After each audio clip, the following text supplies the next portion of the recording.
Let's start with the royals. Big news story. This program tonight, talking about did William and did Harry brief against each other. This is being shown on the BBC.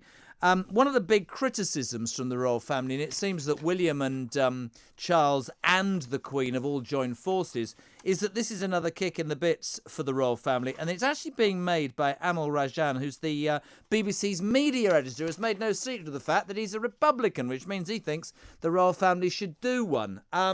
Not sure that's quite right. Do you think they should, Benjamin, feel angry that they haven't seen this and should boycott the BBC, or don't you really care, pal?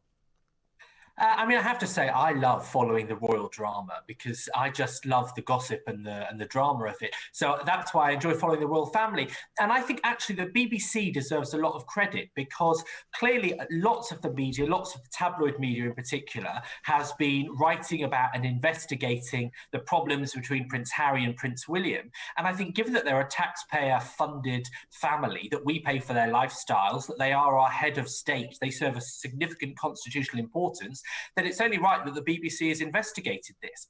Now, on the one hand, it is normal journalism practice that if you accuse someone of something, if you write something derogatory about them, then they have a right to answer back, to explain, maybe to clarify some mistakes you'd make. That's what happens on every radio station, every newspaper. That's normal. So if they haven't had the chance to have any reply, I'd say that was pretty poor showing. But I think this has got a lot more to do with the royal family trying to have the BBC wrapped around its finger to get its way. And the idea that the BBC is some kind of Republican mouthpiece is completely absurd. I think they're showing a significant level of balance by doing a documentary like this. I can just tell the cupboard started to rattle. Emily Carver? You know, I can't help but think this is a bit of an overreach from the royal family. I mean, can they seriously expect to, get advanced copy of all BBC programmes that are about them before they go live? I think that's not the role of the monarchy, and they shouldn't have that level of control, even if it is our national broadcaster. As Benjamin said, they are funded by the taxpayer, and I don't think they should be able to veto or change and make amendments to programmes that are made about them. No, I get that, but I think Benjamin's point's relevant, that in any other way, be it a newspaper article or a television programme, you are allowed to put your side. This is being rushed out without that opportunity. Obviously the BBC and the royal family are not on quite good terms at the moment because of the Bashir thing. But if the right to reply isn't being given to them, forget who they are and forget the BBC. That's not how business is done, is it, guys? We all know that. That's wrong. Well, I mean, apparently the BBC is already going through the documentary sort of line by line to check that it's sensitive to royal matters and so on. But of course, you can't not see this in the context of the Bashir scandal. The royal family rightly have a lot of have a lot of negative feeling towards the BBC, likely over that scandal. So, I mean, whether they trust the BBC, clearly they don't. Whether they should be throwing their weight around in this way, I don't agree with either. Interesting. Okay, guys, thank you both for that. I mean, the most important thing is that post-Bashir, this will be the most checked show in the history of the world, I would imagine. And I would imagine that BBC lawyers have been crawling over it for the last week to ensure that there's not a loophole at all. I think they have a right to reply. I don't think they have a right to control what a broadcaster puts out. However, I will underline, Amol Rajan has freely made his point that he's a Republican. That's his right. Is that affecting how he makes his programmes? Well, it might well do, but there are left-wing commentators and right-wing commentators. There are people pro-things and anti-things. That is democratic opinion, isn't it, and journalism. Benjamin, I'm not going to pretend that I'm intelligent in any which way, but I had half an hour earlier with Peter Cardwell. I'm getting an angle on this. The government social care plans. Now, before you jump up and down and say, which I agree with, by the way, that there is there is a massive problem with this, because when you set a cap of £86,000, in fact, I see a problem with any cap, if I'm being honest. What you're saying is if you're worth 2 million and you're worth 100 grand, you've got to pay the same. That is not right. That's not levelling up. That's not going to benefit those on lower incomes. But I think we know that. Other people will say Boris Johnson's done good to actually confront this and deal with a problem that nobody else has dealt with in 20 years. How do we make this fairer? before we bash the government, how do we come up with a system that says to people who have paid, and the richer people have paid more tax, by the way, we know that, how do we come up with a system to look after the elderly who have paid into this system for years? Well, look, I mean, on the one hand, Boris Johnson and this government trying to do something about social care is clearly a good thing because, you know, it's a ticking time bomb whether you deal with it or not. It's a massive problem.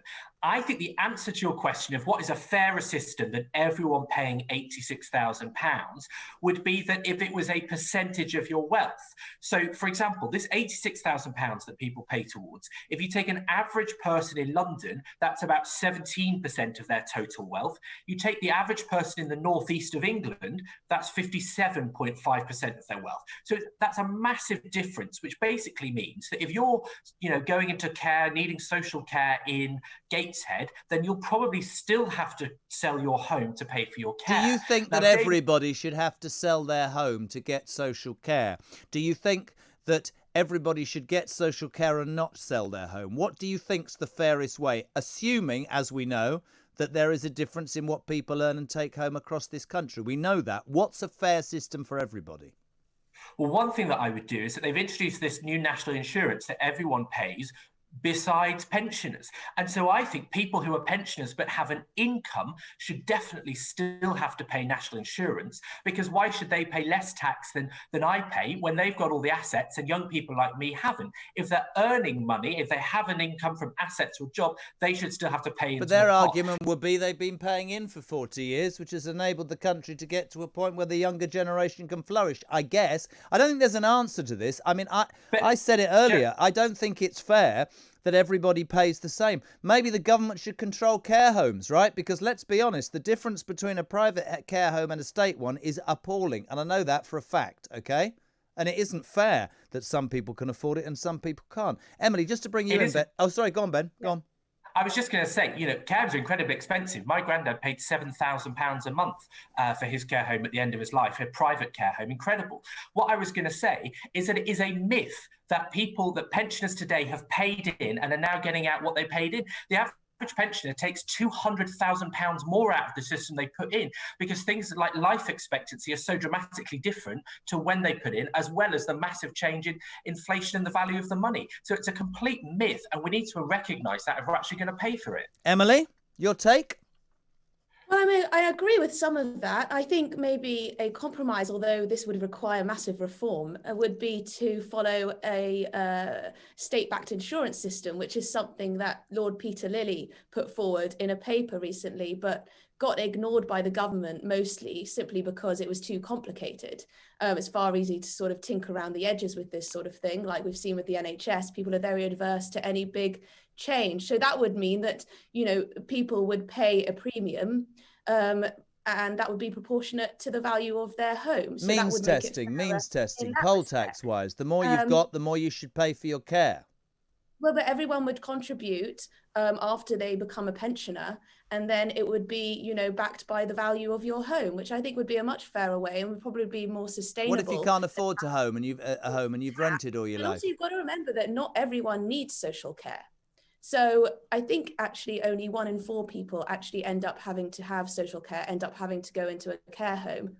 So there's that to consider as well when we talk about this sort of, you know, the £86,000 that everyone will have to sell their homes to get. This doesn't actually affect every person in the country.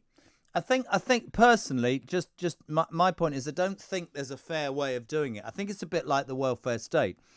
And the NHS. If you set up systems to help people, do you do it across the board? If you do it across the board, you're going to be giving the same to people who don't put as much in or deserve it or haven't paid, whatever. It's never going to be. There almost has to be a sliding scale, I guess. But the most important thing is, I said this earlier, I don't know if you heard, both of you, people make millions and millions of pounds, right, out of running private care homes. Some are brilliant, right? You talked about your grandfather, right? Some of the care homes, the government-run ones, are appalling. That should be levelled up, definitely. Final subject, very quickly. Europe's under fire. Austria's on lockdown. Germany's about to go on lockdown. We're doing all right, aren't we? It's not as bleak as Europe. Are we going to be all right? Or are we going to be? Is it all going to be disastrous over Christmas? Somebody sent me a text earlier saying January the 1st, a friend of mine from Newcastle, man, January the 1st, America's going back on the red list. Don't know if that's true. Not sure what's going on. Oh, it's a wedding photo. Never mind. Anyway, back to the story. What do you think? Are we gonna be Europe, or are we actually in a better position than Europe? I think we're in a fantastic position compared to some European countries. You know, it wasn't that long ago that everyone was praising EU countries for the way that they dealt with the virus. But now, once again, we're in the lead when it comes to booster jabs. And we know that that's the most effective way to control this virus. It's to get people vaccinated. So as long as we continue with the vaccine process and get everyone on board with their booster jabs, or the vulnerable who want it and so on, I don't see any justification at all for any stricter measures, come what may. Clearly, the cost is just far too high to justify such measures, particularly when those who want to be vaccinated are. Benjamin? It's clear that the reason we're doing better is because so many more of us have got the vaccine, the first, second, third dose. I think if things do get much worse here, then a lockdown of the unvaccinated isn't a bad idea, because those are the people that, if there were enough of them that refuse the jab, we'd all be in a lockdown. So those people, if we're going to keep our hospitals not overwhelmed with sick people and people dying, I'd say send the unvaccinated home. They have the consequences of their own actions. I bet then many of them would go out and get the jab. I must say, he's come back from his holiday with a spring in his step and his hat at a jaunty angle, Benjamin Butterworth. Emily, last word from you. Brilliant, mate. Go on, Emily. That's a terrible idea. They're no longer causing harm to others, the non-vaccinated. They're only causing potential harm to themselves. So there's absolutely no justification. We know that when you've got a vaccine, it basically brings down the threat to that of is the flu. So therefore, any transmission... Well, let's make it like the care system. If you refuse to have a vaccine and you get sick, should you get the same treatment in hospital as somebody who's had a vaccine? I'll just leave that there. I'm just throwing that and moving on. Thank you for coming on the show, both of you. Benjamin looking slightly more classy, and Emily in her cupboard. I will forever... Where is that cupboard? Is it in your house, or is it... I've no idea. She's gone. Anyway, listen.